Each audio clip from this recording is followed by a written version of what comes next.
Hello, everyone. I'm just jumping on here before we start our podcast today to let you know about what's coming up in the Confident Practitioner Community, our free Facebook group. Now, it used to be called Strictly Education and Support, but Confident Practitioner is really more what we are and what we want to be. So to celebrate the renaming and to celebrate you as the practitioner, at the end of this month, we've got a wonderful group of speakers. So first up, speaking for us, we have Leslie Bergstrom. Now, she's going to talk about the future of modern health and medicine from the perspective of a naturopath, energy healer, and modern shaman. So it's going to be a really interesting talk, and she's going to start the week with us. Then next up, we have Moira Bradfield, Dr. Moira Bradfield, and she's going to talk about vaginal health, candidiasis, and her recent PhD. So that's very exciting. Then we've got Tara Nelson, that you may know of because she's the thyroid guru, and she's going to talk to us about how small things really affect the big picture when we're looking at our client and thyroid health and how it affects that big picture of the client. Then we've got Katie Barron.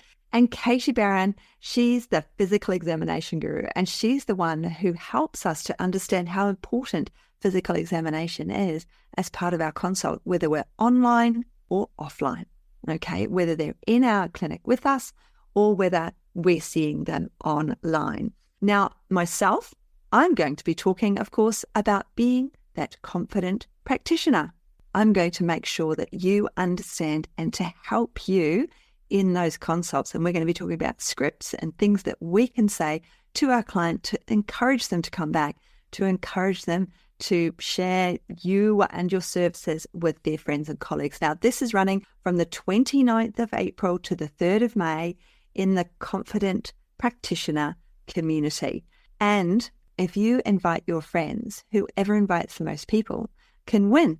They can win one-to-ones with me and with the other practitioners who are part of this. Now, I know that is at the end of the month, and you might not be on Facebook because this is a podcast and you might prefer listening to things on the podcast. So what I'm going to do is we're going to record all of those, and they are going to become our podcasts in July. So there will be a second opportunity to listen to them. But I'm sure that you, as the listener, will want to come and join us in the Confident Practitioner Community. And I'm sure as you, the listener here today, you want to invite your friends because it is the coolest place to be. And to win one-to-ones, who doesn't like to win a one-to-one with any of those practitioners? So I look forward to seeing you in the Confident Practitioner Community.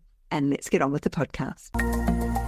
What I'd really like you to do is connect with your inner organizer, to connect with your inner calendar, and start using the apps that are out there that are free, that are already on your phone, to help you to make sure that you get the work done that you need to get done, to make sure that you give yourself batching time to do things, to make sure that where you have admin dictated in your calendar, you already have chosen what admin needs to go in there. And those big picture things, you've chunked down into smaller picture things. Mentoring with Geraldine is a bite-sized practitioner podcast for naturopaths, nutritionists, herbalists, coaches, and practitioners. This podcast responds directly to the needs of you, the practicing natural therapist. We have interviews during the holiday season and business and mindset support each week, so you'll get the variety you need to enjoy and stay motivated in your practice. Don't forget to subscribe to receive the weekly episodes. And if you want to connect with me, always check the show notes because that's where you'll find the links to book appointments and, of course, to join the Academy, the membership group where there's constant connection and community with like-minded practitioners. Now, let's get started.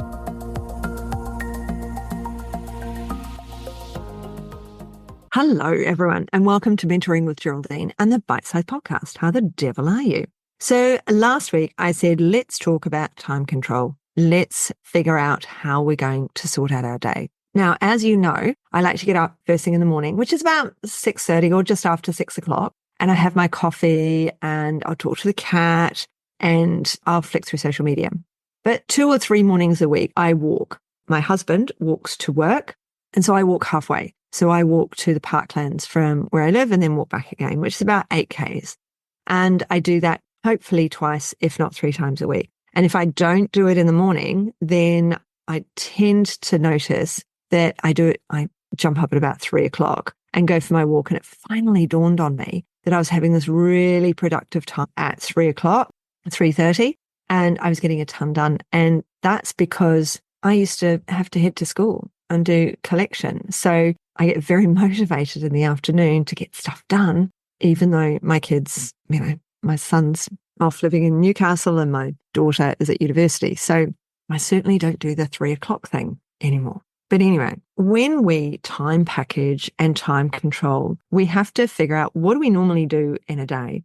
And if you can do it, I've never managed to do it, but a lot of coaches will tell you to get out a spreadsheet and document every 20 minutes of your day to see what you actually do. Now, I've never managed to do it. I'm always too busy every 20 minutes, or I'm doing absolutely nothing every 20. But it's basically a document of what you did and how you spent your time so that you can see where you're spending your time. We do have apps on our phones that can time control us and not allow us on our phone because you're studying. There's at the end of each week, you get a notification of screen time. I've just had Easter, so my screen time was up to what it normally is, and especially from the week prior, because the week prior I had my phone in airplane mode and in low battery mode all week because I was hiking the Abel Tasman and wanted to take photos. So it's always going to be different. But if we can log what we do, then we know the times when we're not doing anything, and we can question why. Is it a procrastination time? Is it we should be doing something else then? And why are we procrastinating? We all have a to-do list, right?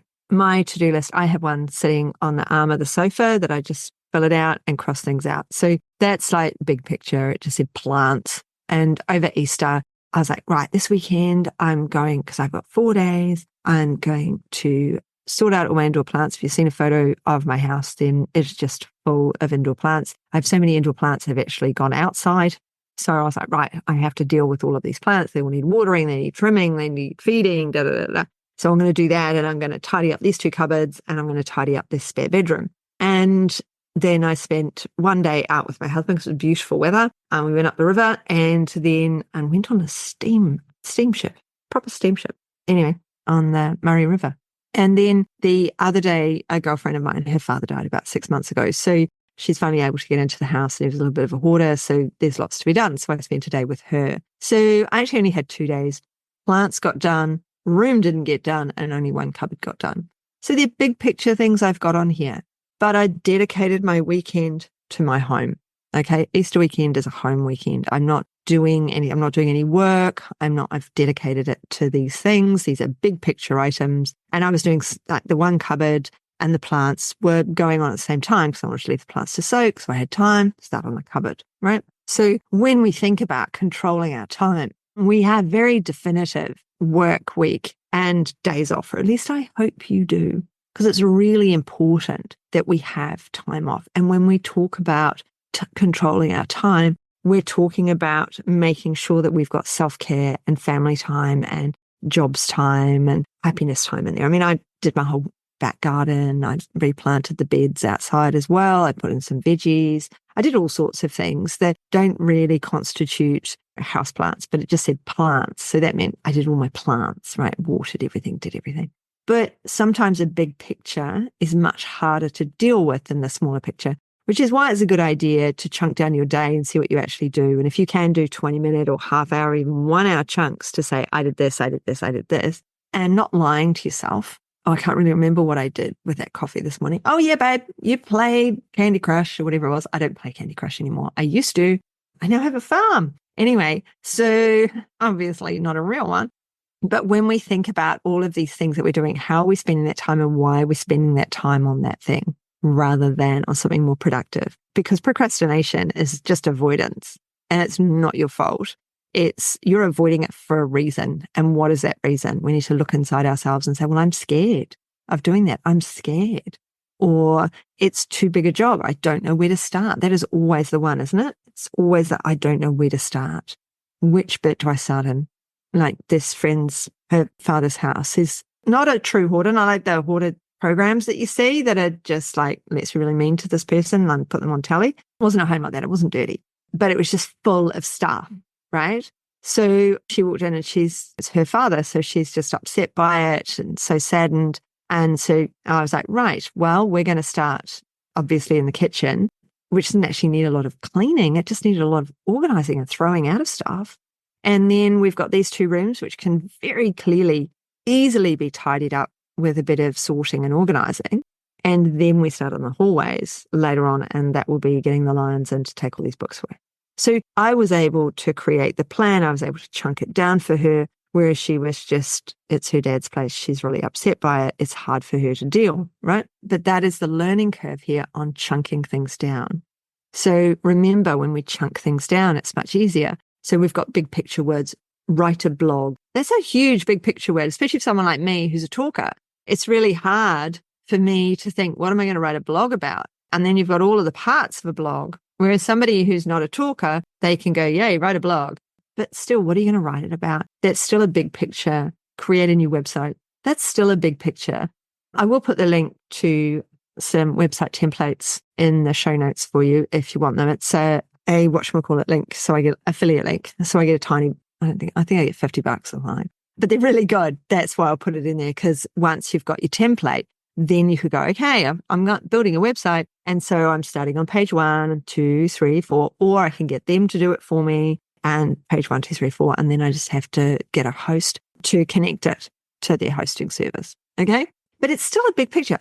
Create website. Huge. Create blog. Huge. Put a story up. Yeah, it's got a bit of work in it, but I could probably do it. I can walk into the garden and do a story. I've just got to do it. Why am I procrastinating on it? What is stopping me? I don't want people to see me because I've got braces or something. My daughter didn't smile for 7 years or something because of her braces. So now we get smiles, and I've got smiles when she was a child before her teeth went all wonky and then she got braces. So there's literally no smiling photos of her. So she's not going to go out and put a story up. She's not going to go out and do Instagram pictures with anything other than a closed mouth, half smile. And it's the same. What's holding you back? What's stopping you? And when we think about controlling our time, we have to chunk things down. Can it be done right now, this second? So deleting all these spam emails, deleting all of the junk emails you get takes literally 1 second. Unsubscribing takes slightly longer, but not really much. So it's a good idea to do it occasionally. You could unsubscribe from 1 email a day. And then you'd have, rather than trying to do it all as a job, rather than the big word unsubscribe, you think, but who, I'm going to wait for them to come through. I've deleted a ton of them. How am I going to find them? You could choose 1 a day. All right. We need to chunk down our to-do list into time, how long it's going to take to do those jobs. And the jobs that are big, create website, we need to chunk those down too. And that is front page. And then from the front page, what title to, connection. And because each part of a page has got its own parts. So you can choose which part you're going to do today. And that means you've chunked it down and makes it easier for you to do. So anything you can do right now, do it right now. Anything that's under 5 minutes, sit down and do it until you've used up 1 hour. Anything that's going to take longer, we designate time for it and we put it into our calendar. Okay. So as I've said, on a Monday, I'm not going to I could do some more social media. I could take photos or screenshot of everybody in the group. It'd be really good. I haven't done that for ages. And saying, here we are, practitioner group on a Monday. I can't do that with clients, but I could say at the end of the day, hey, just seen 3 amazing clients. I'm waiting on their hair mineral analysis results. There's all sorts of things we can do that, we can put onto our story that were really quick if we wanted to. But Monday is my clinical day with the practitioners clinically, with observers clinically, with my clients clinically. So lots of things, it's very set. It's set in my calendar and it's set in Zoom. So I'm obviously going to do those things at their time. But it's all the other stuff, social media posting, Google posting, all of the stuff to get your clients to come in. If you're writing plans, you shouldn't be writing plans for people and they're not going to read them. Or if they do, they might not come back and see you. Plans should be extremely simple and not contain their nuances because they always change, right? So limit what you're sending out to your clients, but make sure that you're connecting with them. So we've got to do all of these things, but lots of these things can be scheduled to happen. So auto reply email. So if you have a focus call with me, and you're welcome to have one if you haven't had one before, or even if you have had one before, you're welcome to have a focus call with me. You will get an email 24 hours later. It's the exact same email that goes to my clients, it goes to everyone. It's just an automated email, and I can have more than one. I just haven't got around to it. And it says, anything you didn't understand, I do speak quickly, anything you want to go over, reply to this email. Otherwise, save it for your next appointment. So it's the same, but it's an automated email. And so lots of these things can be automated to save you time. So are you automating as much as you possibly can? Do you have out of office replies on your emails going out? So we can split our day into 4 sections once we know what we're doing. So Friday or Thursday, not Friday, because Friday is my official day off and I try not to work. I do end up working, but I like it to be my official day off if I can. So Thursday, I pay my employees. I catch up with my employees. We go over things that need to be, we may have been doing it all week, but Thursday is definitely connection day because Friday, I really don't want to be connecting with you. I really want to go out and do what I want to do. And even if it's just go to the supermarket, I've got a beautiful supermarket by me. So I've got Foodland. I want to go to the supermarket. I want to do those things on a Friday in my own time, in my own way, chill out, maybe catch up with a friend, messaging people. I'm cleaning a house, a room or something, whatever, but it's my choice. Friday is my day off with me to do what I want to do. So I don't want to be doing work. So I need these things to all have happened Monday to Thursday.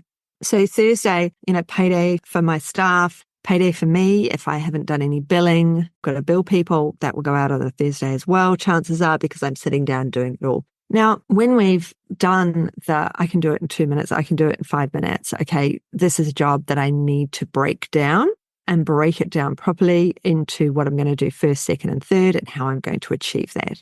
Then we can think to ourselves, our day has 4 quarters. All right. So if you've written down how you've spent your time, so when I had children, I would have the coffee, but I'd be doing breakfast, then we'd be getting them to school, and I wouldn't be ready to start my day until around 9:30. Okay.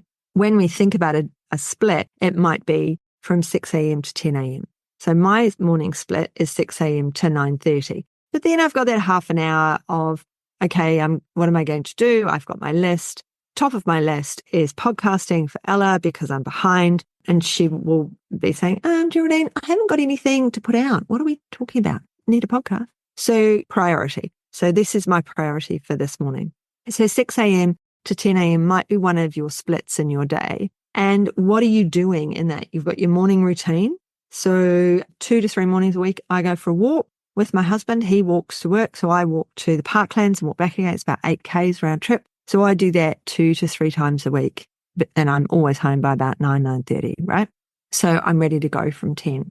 The other mornings, like this morning, I've done my morning routine. I've had my coffee. The cat hasn't come in. I'm not sure where the cat is. He's decided not to come in for a cuddle yet this morning. So I actually got on the computer sooner. It's raining outside. I'm not walking. Weather's going to find out. I'll go for that walk this afternoon.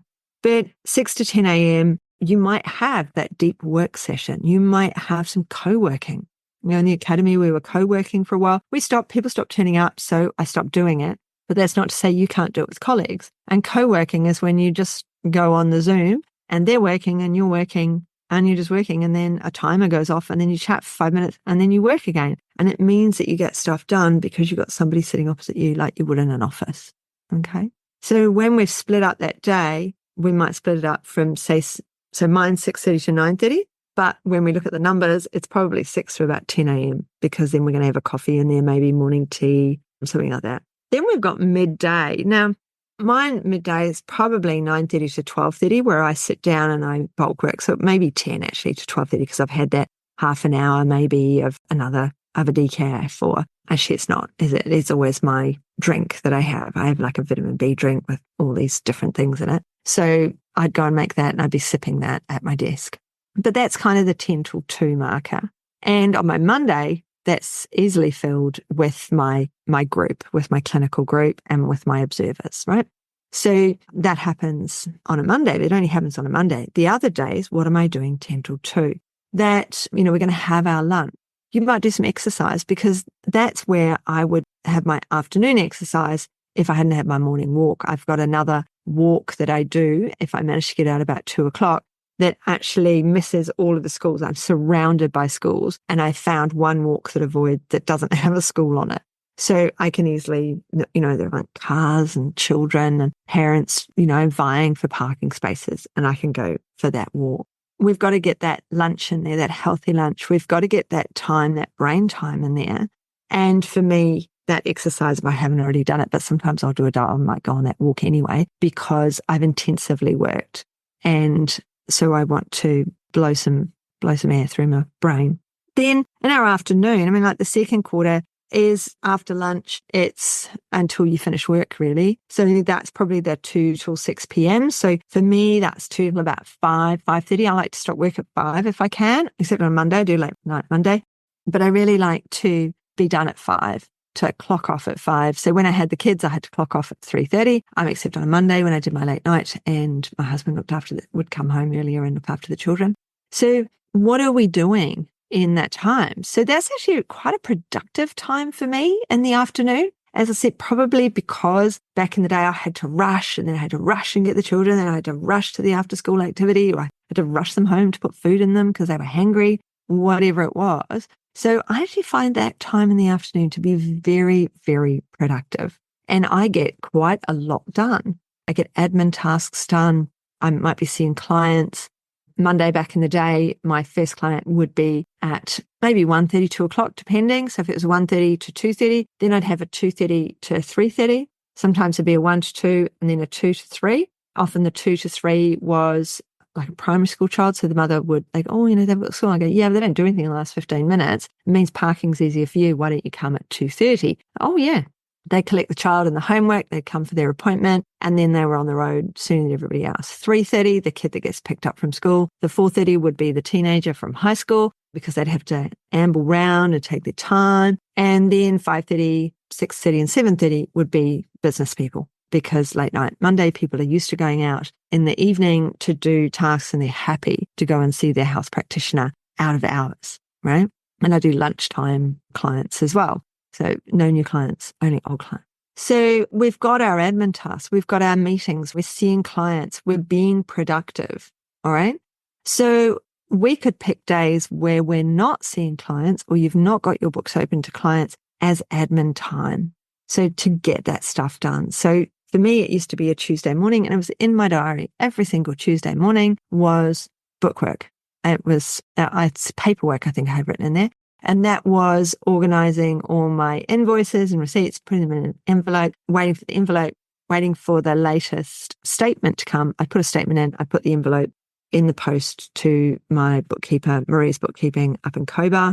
Now I just stick it online constantly. So I don't really need specifically a morning to do those, or an hour to have those tasks. It's a really good idea to be checking. And so now on a Friday, it's on a Thursday. It wasn't a Friday pointlessly, because I'd look at it and go, that's really pointless. I'm not opening a computer today. Moved it to Thursday. And because I'm paying bills and paying people, I'm looking at my numbers. So Thursday is my numbers day now, not the Tuesday as it once was. So we've got to make sure the work is done and done before 5. So what are you putting in to that quarter of your day? And then finally, we've got quality time with the family and friends. So we've got to, for each of those quarters, once we've set them down, we need to do this in the morning. So journaling in the morning is the best time to activate for the day. You've been writing that to-do list. Mine just sits there all the time, and I'll just add something to it. I cross things off it, but I break things down within it. So on one side of the page, it says website. So on the other side of the page, it says employ someone. Tick, done that. But podcast, other side of the page, 4 podcasts. Okay, so it's not just podcast, it is 4 podcasts. And then I've got C list, because there is a list of what I'm going to talk about. Although that always changes, because like last time I was like, I need to talk to these guys about controlling time. I haven't done that for ages. Time for me to do that. And so I wrote a note. So although I've got a list of 4 things I have to do, I'm actually going to end up getting 6 podcasts out of today. So although it said 4 podcasts, I'm hopefully going to get at least 5 out today. Or for me done, and then for Ella to edit and get up and put on social media and create and everything else. Thinking about doing a rebrand as well. It's just in the back of the mind there. Think about it. Anyway, so in the morning, or even in the evening before you went to bed, if you're a worrier and you're thinking about tomorrow when you go to bed, it might be worth doing it in the evening as your last thing. What am I going to do tomorrow? Because we have to journal how we're going to do it, the execution of what we're going to do. So mine is always dot point because I'm not a journaler. Occasionally I will sit down and journal and I will just hammer it all out. It's a really good thing when you just got to get it all out. It's a really good thing to just do it. But I know a number of people who journal in the morning. And in the academy, up until recently, I was doing journal prompts every week. People stopped liking them. So I'm like, okay, I have to think of something else every Monday to put up there. So there's a gap there right now that needs to be attended to. People wanted the journal prompts. No, maybe I don't need journal prompts. I've got lots. Or I'm doing it without those prompts. But we need to execute our day, and how we're going to execute that day. It might be you have to organize it at night. So you get up in the morning, and when you check that list, then you can write some additional notes, as I would with the dot points. I go and check my list and I dot point what I'm going to be doing. We do have to think, though, about how much effort we're putting in, how much gratitude we need to be saying to ourselves, I'm really grateful for. This is what makes me who I am. This is how I am in my being because I have these things here and I am grateful for them. So that's the point about journaling, isn't it? That's the extra part of journaling. So it's not just that dot point. It's also saying thank you. It's also having that gratitude and also saying the effort and giving yourself a pat on the back for the effort you've put in. In my case, possibly swallowing a throat lozenge for all the talking I've just done. But we do have to grade our effort and say, yeah, I really put in my effort today. Actually, no, I haven't. So at the end of the evening, when we're into our fourth quarter of the day and we're thinking about quality time, that's the family. It might be, hopefully you're all doing dinner around the dinner table. Dinner around the dinner table is a wonderful thing, except when you've got teenagers and you say, what did you do today? And they say nothing. And so you have to re-envisage that line. What was the best thing you did today? Break? Good. And the next best thing? Lunch. Fabulous. So why did you go to school again? Now, so we do have to change the wording around. So it became, tell us about your day. We'll start at the left. And then the person would have to tell about their day. And I still do that with my husband. I was like, how's your day? He said, oh, fine. I'm like, okay, it's going to be pulling nails or something again today. And then we start, and then eventually the floodgates open. And the same with your floodgates. Well, actually, no, I didn't put in a lot of effort today. I got really disconcerted or really upset by something that happened, or I felt that I was procrastinating a lot, because you can nut these things out with our family and friends, but it's a good idea to nut them out with another entrepreneur. Because if your partner is in working for somebody else, they're a 9-to-5er or a 7-to-8er or whatever it is, but they're doing the thing for somebody else, so it's all guaranteed. They might be looking at you going, well, is it really working? How long are you going to spend trying? What is it you need to, because they haven't got that motivational speak or that answer. So we have to grade internally, but we do have to speak out as well. And we do have to say, hey, I don't think this is working. I need to shake it up. I need to do something different. It might be that I need to look at some education, or it might be that I need to speak to a mentor because it's, what I'm doing isn't doing it for me. Because when we're grading our effort, we can also give ourselves that pat on the back. And that pat on the back is really important. And when we're grading our effort, it's like years ago, I had Weight Loss Thursday is what I called it. And all my clients who wanted to lose weight, I saw them on a Thursday. They'd have a weigh-in once a month. They had, it was my program, basically. They had a weigh-in once a month. They came to see me. And then every Thursday, I connected with them. And there would be a lot. And the reason I chose Thursday was because I did a late night Thursday. I was doing a late night Monday and a late night Thursday. And so I had a lot of people come on a Thursday who want to weight loss, and Mondays seem to be chronic conditions. I don't know how that worked, but that's the way it worked. But I would connect with them every Thursday. And by connecting with them, which is text, you think, why did she text them? Well, some people will use that too much, but they all knew we're only texting on a Thursday. I'm not texting you any other day of the week. I'm not going to reply on any other day of the week. It's only on a Thursday. I made it quite clear. Thursday was the day we were connecting. And then someone would say, oh, we had a wedding at the weekend. And then on Monday we did this. And on Tuesday we did that. So, I've really fallen off the way. I haven't done anything. And I'd be like, they were yesterday. We're now talking about today and tomorrow. We have to turn off. You've done it. I'd be like, did you enjoy the wedding? Yeah. Well, great. Now you can restart on Monday. It doesn't matter. You enjoyed the wedding. Let's get down to it now. Let's get back on track. Like right now, I've got a party this Saturday. Fantastic. Enjoy the party on Saturday. Let's be sensible for the rest of today, Friday, Sunday, Monday. Enjoy the party. People don't when they're focused on something, they forget to enjoy the other component parts. And we have to remember to enjoy the component parts as well. And we need to congratulate ourselves on our successes. And we need to look at our failures and go, why? Oh, I still haven't done my website. Well, that's because it's one really big word and you haven't chunked it down. And if you chunked it down into tiny bits or got some help from somebody else, then it wouldn't be a job hanging over you still. So we need to chunk our day, figure out what we're doing overall, make sure that we have a weekly plan, then we have a daily plan, and then we chunk down in the day. Okay. So we've got our 4 quarters of the day. So we've got our morning routine, we've got midday routine, whatever that is. Then in the afternoon, we're working. We've worked in the morning, we've worked in the afternoon, but we're choosing the amount of time within that, and we're choosing chunks of time to work. It might be the 90 minutes because that's like your sleep cycle, isn't it? People do things in a 90-minute flow. We have a timer that goes off, especially if we've got neurodiversity and we can get so immersed in something we don't come out. Then we have to have triggers to get us out. And what trigger will get you out? All right. Because we need the trigger to get us out and then the trigger to get us back in again. We need the trigger to tell us to do things so that, and we all need that. I think we're all a little bit neurodiverse in our own way. There's obviously extremes in every direction, and it's needed. It's needed. If you didn't have that neurodiversity, you wouldn't be the person you are and you wouldn't have achieved what you've achieved so far. But we need to chunk our time, and it might be that you have to use a timer clock, one that you wind up and gives you a huge bell at the end of it. It might be that you have timers set on your phone so it closes down after a certain length of time, doesn't let you stay on games like you do for children, so that you come off that thing and go and do the work you need to do. So what do? Friday, I see what I've got next week. Because if something has to be changed, I've got to do it on Friday, especially since I work Monday. Then every morning, I have a look. What am I doing today? When am I going to do it? What is it I want to achieve? I look at that to-do list. I chunk down that to-do list, but I put everything in those 4 quarters and go, how's it going to work? So that I fast some mornings. So I don't necessarily have breakfast. Mondays, I tend to have something to eat just before I go into that group because I know I'm not going to get anything to eat probably again until dinner time, especially if I have an afternoon walk.